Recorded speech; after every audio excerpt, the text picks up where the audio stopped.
વ્યક્તિ એ છે એને સમજવાનો પ્રયાસ કરતો હોય છે. જસ્ટ ફોર એક્ઝામ્પલ, કોઈ હોર્ન હોય, કોઈ ડીઝેનું સાઉન્ડ હોય,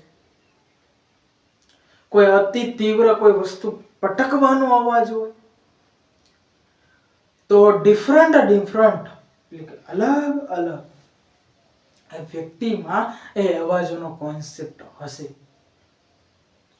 અને આ અવાજોના કોન્સેપ્ટ એટલે કે વસ્તુ પ્રત્યક્ષીકરણ, વસ્તુ મનોવિજ્ઞાન, કેવા પ્રકારનો અવાજ છે, કોનો છે, પ્રાણીનો છે, પક્ષીનો છે કે વ્યક્તિનો છે